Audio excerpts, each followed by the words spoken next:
Trayvon Diggs, they want to cut it.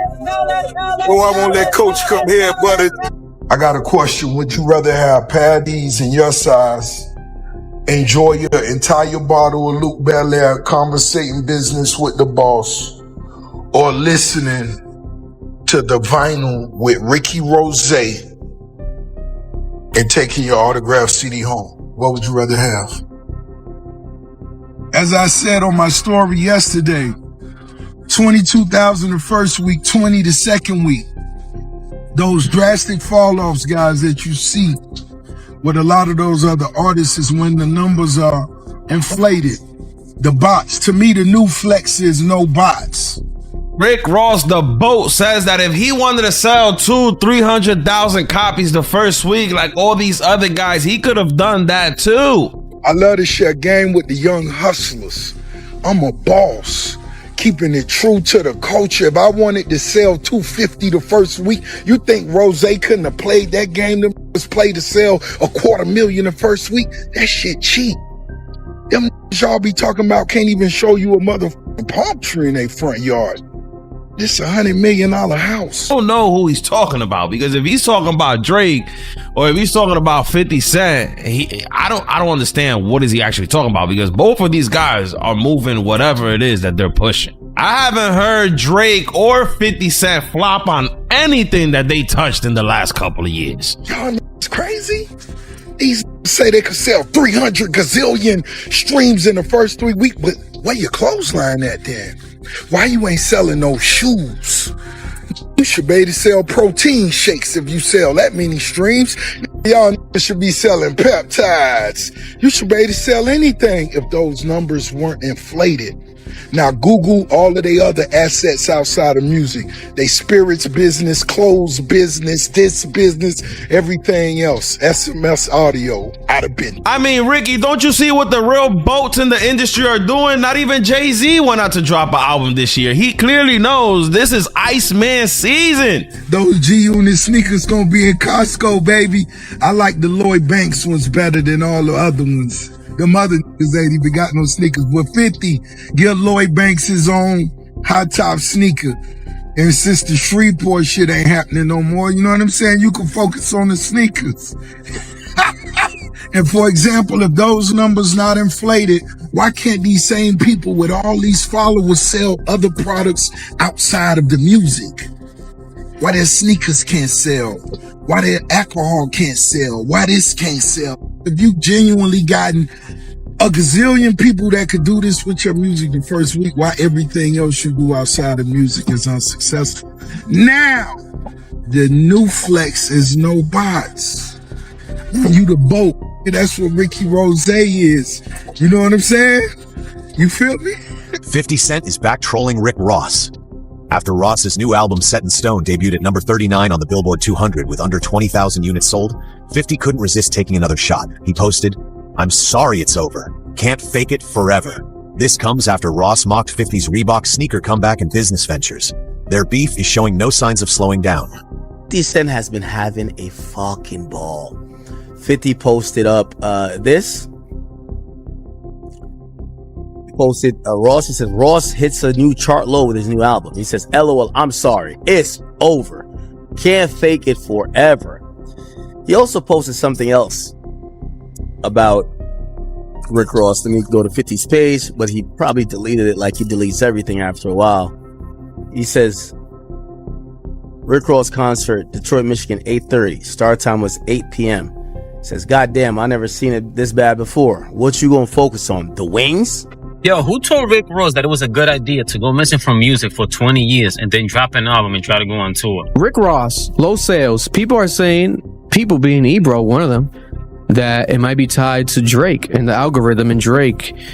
Rick Ross, 50 Cent laughed saying that Rick Ross had 2,000 albums sold, right? But the numbers come back as saying it's 17,000, which is still low, the lowest selling of his career by a lot. Right now, are you saying that the algorithm is against Rick Ross? I would say so. And so that, and you're saying that because he talked about Drake, the algorithm is against him. And because he talked about a lot of things that just weren't geared towards the project as it should have been. Why are you smiling, Nick? Am I bugging? Man. Why is the algorithm in Drake being brought up, man? It's real though. It feels No, but no, pointed. it's a thing. It's a real thing. Even like when he went to the Joe Budden podcast this past week, that was a thing that got clipped. I think people are watching Rick Ross to hear what he's gonna say about Drake.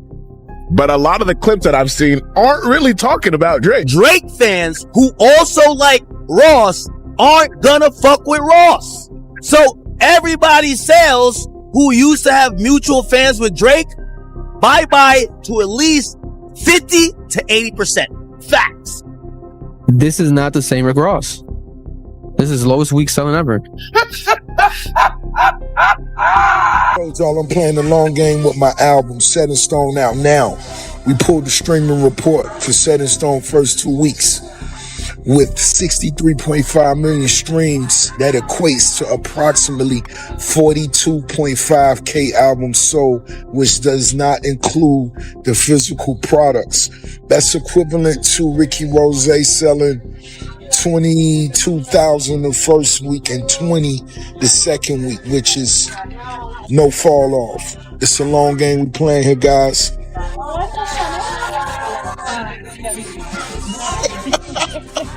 Rick Ross, you're a legend, but honestly speaking, the only thing that you should have been focusing on in the year of 2026 was celebrating 20 years of Port of Miami. I don't think this was the year for you to actually drop a new album. And I could almost guarantee you, Ricky, that if you would have came out this year celebrating 20 years of Port of Miami, you easily could have got that album to outperform Set in Stone. Guaranteed. The never-ending feud between Rick Ross and 50 Cent is still going strong. And at this point, it feels like neither one wants to let it go. Every time one of them has a rough moment, the other shows up with a comment, a joke, or another shot online. Lately, Rick Ross has been spending a lot of time talking about album sales. And the more he explains the numbers, the more people seem to think, bro, just move on. Ricky Rose album, wait. They better, hey, and when y'all review Ricky Rose album, hey man. To my day one supporters, everyone that's got the album, we wouldn't be here without you. Every release I've ever made, you know, is something I stand on, and this album, Set in Stone, is one most definitely of my best bodies of work. Listen, the lowest Rick Ross sold ever 5 years ago, before this album, was 30,000. In 2021, richer than I ever been. And now he got about half of that with Set in Stone in 2026. Big boys building tall, baby. You hear it. You hear it. And as a boss, you got to remain on site. You feel me? Make sure y'all downloading that Set in Stone. Amazing body of work. Top shelf production, wordplay. The experience is priceless. And all my fans, much love, baby. Let's do it. I would also argue that DJ Khaled, since he's really close to Jay-Z, he probably got the word too. Yo, don't even drop this year. Which is why he probably pushed his album back and gave you that flop release date, Ricky. That he swore Drake was going to flop. Not this. Oh, okay, go ahead. Yeah, so after Rick Ross's album Set in Stone flopped, 50 Cent decided to speak out against it, which caused Ross to fire back. I got a DM say, Rose, how you feel about what 50 said? What the? And I said, what did 50 say? Excuse me, before you mention what 50 said, let me ask, how's it going over there in Shreveport? All right, Curtis 50 Cent Jackson. I've heard of him. Yeah, we all have. Let's talk about him. He's saying he is pushing back from Shreveport. What does that mean? He's invested with all of this property that he's bought. Does that mean that he doesn't want to work with the city of Shreveport and these ventures anymore? What does that mean? You borrowed all them people money. Did you return their money back? And cause Shreveport ain't give you the loans you was looking for. Cause they smart. LA don't need a fucking film studio. Hollywood don't need it. Why would you need a film studio? You're stealing people money. Get them people back their money, Curtis. Now. You know what I'm saying? That's what it is. Like, half the Canada, Rick Ross got fucked, man.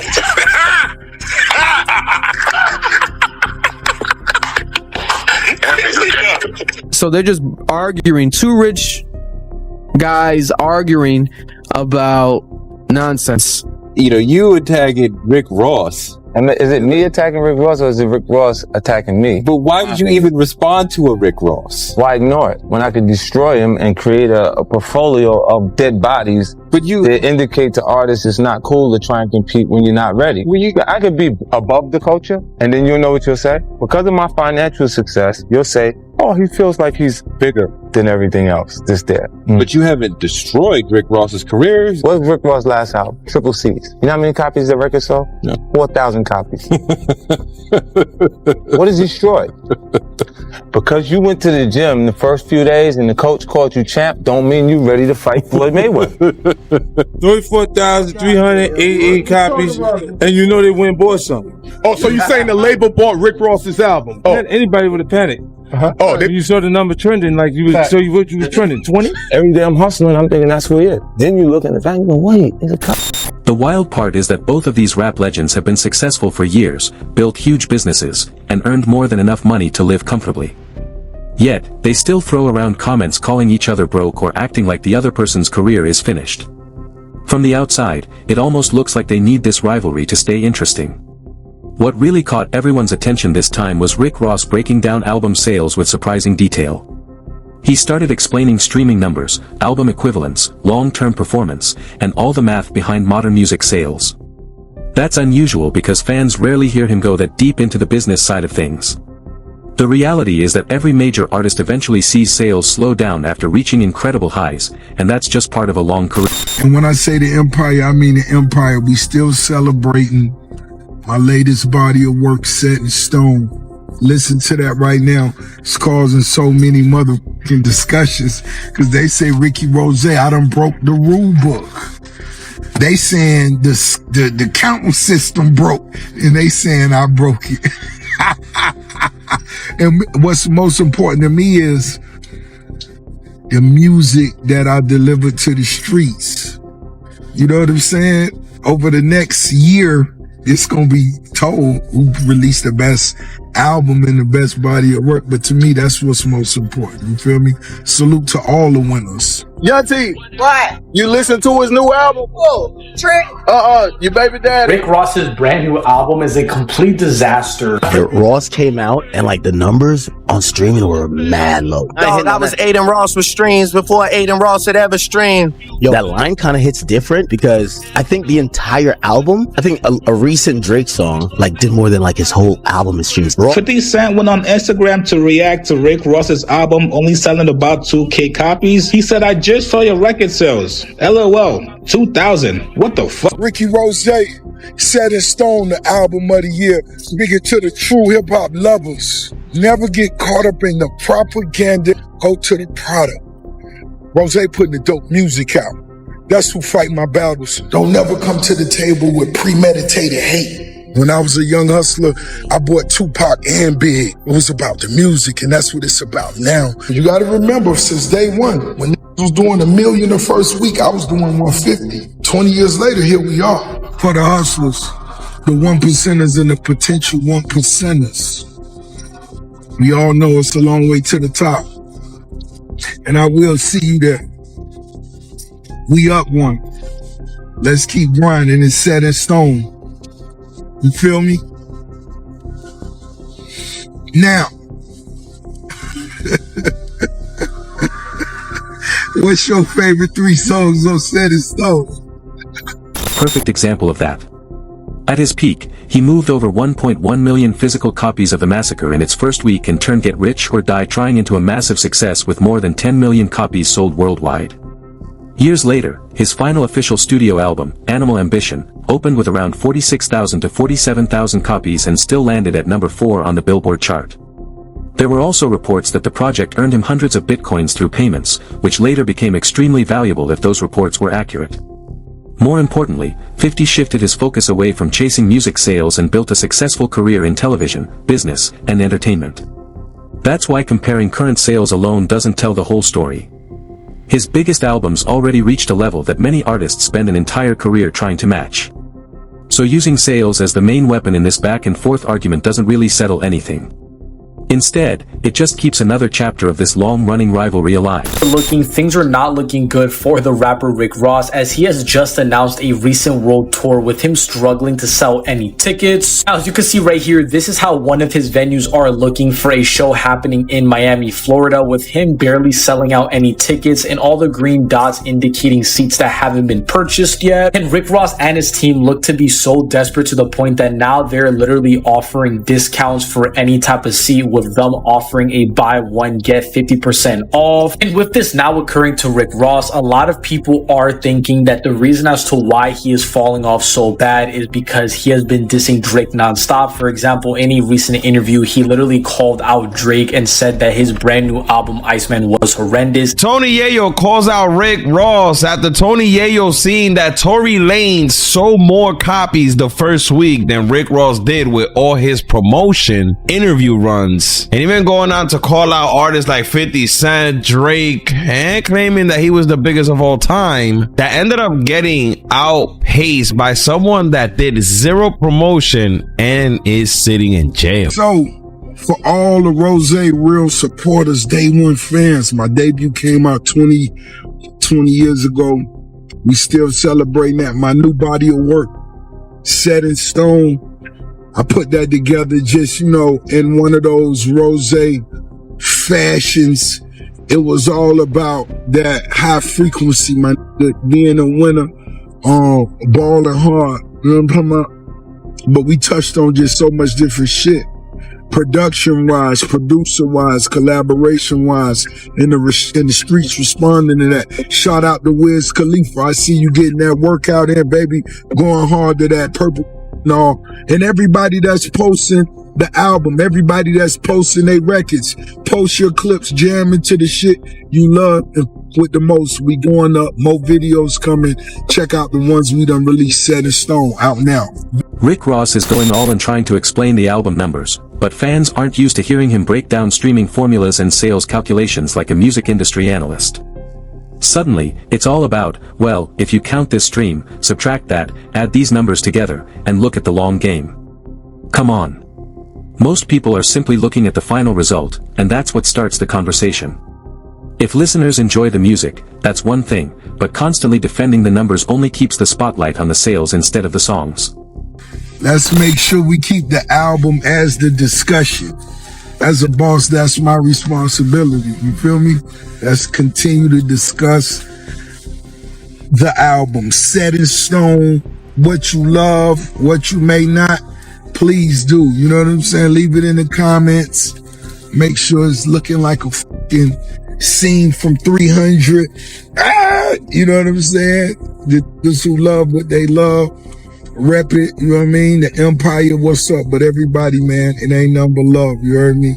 Set in Stone, out now. The more Ross keeps explaining, the more people stop paying attention to the message because it starts sounding like background noise. Before long, people aren't even listening anymore. Meanwhile, 50 Cent never misses an opportunity to add another jab. He shared a post saying, "Laugh out loud. I'm sorry it's over. Can't fake it forever." Alongside headlines claiming Rick Ross had reached a new chart low with his latest release. That instantly gave fans something else to debate, and social media jumped right into another round of the rivalry. He had two classic albums without Drake, but his biggest songs are all Drake. That may be true, but he has, to his credit, he has two classic albums without Drake. Drake wasn't even in on.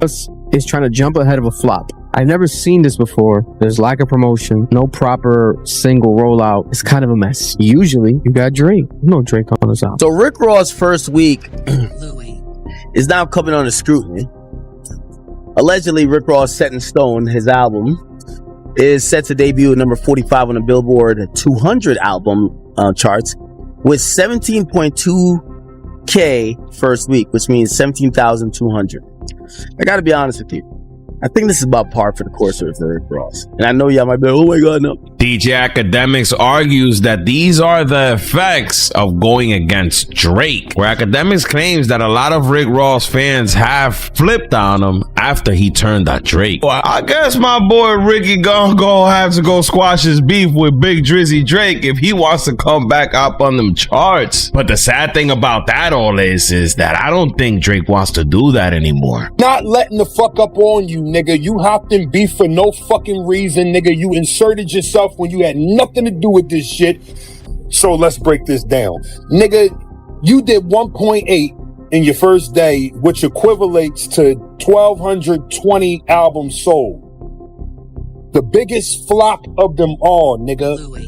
You turned on Drake for no reason, nigga. You thought that was going to be the end of Drake. So you wanted to hop on that fucking boat because you were a low-key hater the whole fucking time. You hated how every song that he did with you blew up. But your own shit sucks. So you hopped on that fucking train, nigga. So stay on that side, nigga. 1,200 albums sold your first day. That's embarrassing, nigga. 1.8, Janice streams 2 million per day. Let's talk about it, nigga. Man, y'all niggas need to, like, get back to reality, man. Y'all niggas gotta get back to reality, man. Like, hip-hop media is in shambles. They don't even know what dick to ride. They don't know what it is. They don't know if they should hate Drake, try to apologize to Drake, stand another rapper. Like, they're confused right now. They talking about algorithms. Like, bruv, yo, I'm just watching. I'm just having a good time, nigga. Just watching him trying to explain. Listen to this. Anything else? To me, where he is now, just it's hard to keep people's attention span. How social media and everything else. He's doing fine too. And he got a lot of other shit going on. When you diversifying and you not having all your eggs in that basket, it's going to work out. He's going to get a lot of bookings and things to perform this. He's going to get a tour off of this. He's got it goes back. And this also the songs will be used for licensing. Just knowing him, and he will absolutely be okay. That car show will keep going, of course. And this also goes back to that pick a side culture again. The new shit that's like diehard dividing hip hop. Outside of the 50 beef, again, Ross was on the opposite side of Drake. So everything that anybody who stood on the other side of Drake does, they're looking at to poke fun at if it's not at Drake's standard today. The tricky part is figuring out what to believe because both sides are trying to control the story. 50 Cent highlights headlines that make Ross look bad, while Rick Ross keeps pushing back, insisting people should look at the bigger picture instead of judging 1 week of sales. There is some truth in the idea that an album's full journey matters more than its opening week. A project can continue gaining listeners for months, and a strong catalog often has lasting value beyond its debut. Even so, constantly repeating that argument can make it seem like the focus has shifted away from the music itself. Many fans would rather hear the songs do the talking instead of endless explanations about charts and streaming totals. At the same time, 50 Cent isn't just bringing up album numbers anymore. He's also reminding everyone how much success he's found outside of music, pointing to the impressive lineup of star shows connected to his name. Mr. Rick Ross gets outsold by somebody like Tory Lanez that has little to no motion. I mean, the man is literally behind walls. Rick Ross lasted about 4 months pushing this album to the point that he even had to change the date on the album, but nothing worked. And for the ones that's really following the campaign, set in stone, when you see me post to international parties, you know I'm taking my directors with me so we could film in Marbella, Spain. We could film in Monaco. We could film in Dubai. We could film in Kosovo. Different visuals. And keep this shit exciting. Keep this shit fly. Keep this shit luxury. When that's what the goal is. Set in Stone is out right now. Make sure you vibe to it. Let me know your favorite joints. The Boat.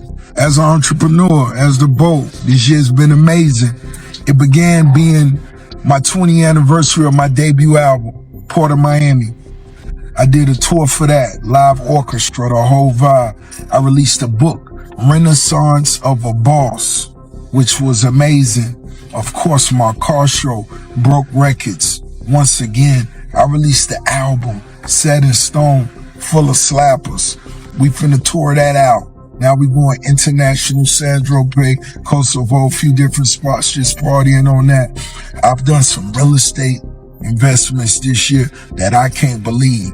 As an entrepreneur, as a boss, this year has been amazing, and I salute all my fans, supporters, and loved ones, baby. It's the boat. Titles like Power Book 3, Raising Connor, Power Book 2, Ghost, Power Book 4, Force Power, BMF, Outlander, and several others have helped build his reputation as a major television producer. That gives him another way to measure success, making this ongoing rivalry about much more than music sales alone. It has become a competition over influence, business moves, and who has built the stronger legacy. 50 Cent wasn't done taking shots either. He shared another post saying, "The facts are the facts. I'm going to turn it up. Fightland is the new wave. Last episode of Raising Conan this week. Check me out." It wasn't just a promotion for his latest project. It also felt like another reminder that his career now stretches far beyond music. At this point, it almost feels like every success one of them has instantly becomes another scoreboard for the rivalry. You can already imagine Rick Ross responding by talking about how many Wingstop meals are sold, how many Checkers locations are busy, or how well his business ventures are performing. I enjoy the business conversation going on in my DMs. But what I do want to let you young executives know, when it comes to Ricky Rose, you have to compare my projects versus the time they were released. In 2006, 2007, 2010, this is a different business from now. And just like back then, I understood numbers were a way to measure success, but to Ricky Rose, it was not the only way to measure what my success would ever become. And I think as artists, one thing that you do have the ability to control is making sure you target and satisfy your fan base. Everybody's fan base can't be the same, but you have to acknowledge and go out and deliver what your fan base with. And that's what Ricky Rose does. Set in Stone is a great example of that. Is this my fan base that loves my music, support my brands like Slippery Soap, Luke Belair, Wingstop? Yes, it is. The conversation keeps circling back to numbers, statistics, rankings, and comparisons instead of celebrating the bigger picture. Who told Rick Ross that it was a good idea to go missing from music for 20 years and then drop an album and try to go on tour? Whoever told him that was a good idea, bro, don't love him. Yo, 2,000 copies sold. And somebody made a video, bro, about his tour.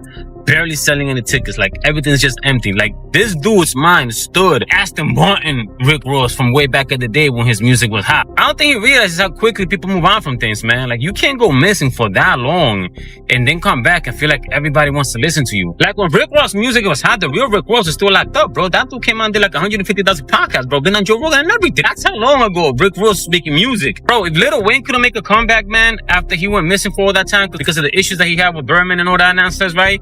What makes you think that anybody else could come back? Because Lil Wayne left when he was up here. And when he came back, it's like, he ain't really made that much noise. He ain't really made that much noise, man, because it's like, it's too long ago. It's too long ago, man. If you was hot 15, 20 years ago, man, you can't just drop music out of nowhere. You gotta drop a few singles, you know, you gotta show your face. You gotta slowly remind the people that you used to make music. You feel me? You can't just, yo, I'm here. Like, only Drake could do that shit right now, bro. Both of these artists have built successful careers, created businesses, and reached a level where they no longer need to rely on the music industry alone. That's something most people would respect. Instead of focusing on that achievement, the spotlight keeps landing on who sold more, who streamed more, or who scored the latest headline. You FaceTime your mama right now, what she'll say? What she'll say? You FaceTime and say, I'm with the boss. So, yeah. I'm with the boss. Rick Ross. I'm with the boss, Rick Ross. What's happening? He making boss moves. We talking boss business. Am I talking boss business with y'all? Yeah. Am I talking boss business? Yeah. Was it a win for you? Yeah. All right. While 50 Cent built a reputation for always staying one step ahead in public feuds, Rick Ross has plenty of businesses outside of music that keep him successful, making it difficult for either one to truly claim a clear victory. That hasn't stopped the social media exchanges, though. Rick Ross jumped onto his Instagram stories and poked fun at 50 after news surfaced about classic Reebok G-Unit sneakers returning. He joked, "Costco got these now. Lloyd Banks high tops better." Then he followed it with another post saying, 50 Cent shot the shoe commercial at your film studio in Shreveport. You forgot to build it. Whether people found the jokes funny or not, they immediately became part of the latest round of online reactions. But the discussion didn't stop there. Attention quickly shifted to reports surrounding one of Rick Ross' concerts in Detroit, Michigan. Videos began circulating online that appeared to show the venue looking quiet around 8 p.m. even though the show was reportedly scheduled to begin around 8:30. Those clips quickly spread across social media with many people using them to question attendance before the event was fully underway. As often happens online, short videos and early snapshots fueled plenty of speculation, adding another layer to an already heated rivalry that seems to generate a fresh headline almost every week. Some people were already trying to judge Rick Ross' Detroit concert before the event had even properly started. And that doesn't really make much sense. If a show is scheduled for 8:30 p.m., why would anyone treat footage from around 8 p.m. as the final verdict on attendance? Fans are still arriving, finding their seats, buying merchandise, and getting settled before the main performance even begins. Even so, the early clips spread quickly across social media, and 50 Cent shared one of them, adding even more fuel to the conversation. Then another interesting detail surfaced.